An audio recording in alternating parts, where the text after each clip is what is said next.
The skeptic in most of us thinks seeing is believing. Well, in our next story, we investigate an amazing tale of young children whose spirits seem to remain here as guardian angels, and whose fingerprints are often left on their handiwork. A sign from beyond. More often than not, ghost stories are frightening, but even more frightening when the story is true. Let's go back to the south side of San Antonio. It was late one evening in 1984 when Paula Williams was driving home from work, taking her usual route. A young girl standing alone on the side of the road caught her attention. Are you all right? Do you need a ride? The girl only nodded a yes and got in the car. She gave Paula her name and pointed to where she lived. Cindy Sue was extremely quiet and seemed to stare through Paula. It unnerved her. As they drove, they passed over some railroad tracks. Cindy Sue's eyes met the sign and locked. At her house, Cindy Sue remained in the car. Paula thought she might be having problems at home and suggested that she would go first and talk to her parents. Paula told the woman who answered the door her daughter, Cindy Sue, was waiting in the car. Hello. She started yelling and even threatened to call the police if Paula didn't get off her property. Then she said the strangest thing. Just let Cindy Sue rest in peace. Paula was taken back by the strange turn of events and walked back to the car, confused. When she got to the car, no one was there. Paula remembered Cindy Sue fastening her seatbelt and locking her door. The door was still locked and the seatbelt still fastened, but Cindy Sue had vanished. It was on her way back when Paula remembered why everything felt so unsettling. It was the street names near the railroad track. All of them the names which belonged to children. Behind this discovery was the tragic tale of innocent children, and even more so, their remaining spirits. Okay, so Roy, where are we? We're out on the southern part of San Antonio on Mission Road. Now this is the famous road, right? This is the famous road where the children were killed in the bus accident back in the 40s. It was a cold but clear afternoon when a school bus was making its last delivery of school children. About 10 children were still on the bus. The bus had to cross the railroad tracks. There was no warning of the oncoming train.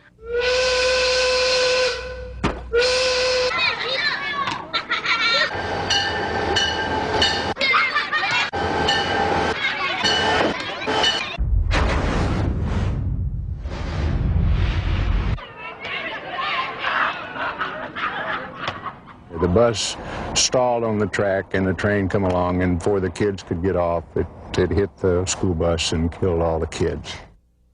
This disastrous accident started a legend that motivated many people to come to these tracks. In these places here, you can stop your car, completely stop it, turn the motor off and leave it in neutral, and it will pick up speed all the way till it gets across the railroad track. The strange thing about this is that the road doesn't go downhill. It doesn't even run level. If you look to the railroad track, it appears that the road is elevated. There's no question. I mean, I can see a hill going up. Okay, how do these cars get up the hill by themselves?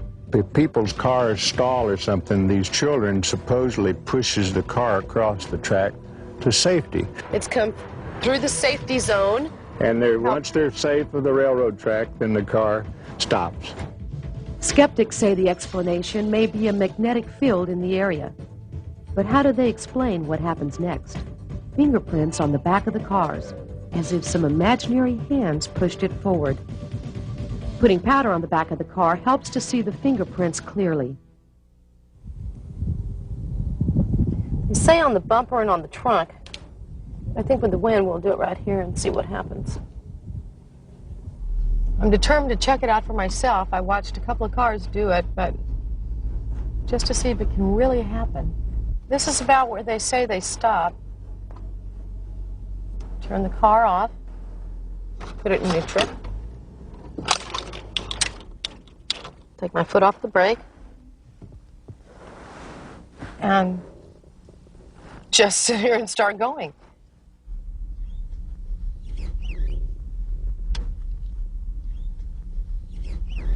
And it's beginning to pick up speed. This is amazing. No hands, no feet. This car is just going on its own across the railroad track. I'm going to have to brake because now we're going to go downhill. There was no doubt in my mind the car was pushed over those tracks. Was it gravity, or was it the legendary little spirits? There was only one way to find out, and there it was. I could feel my heart beating. Possible finger marks right here.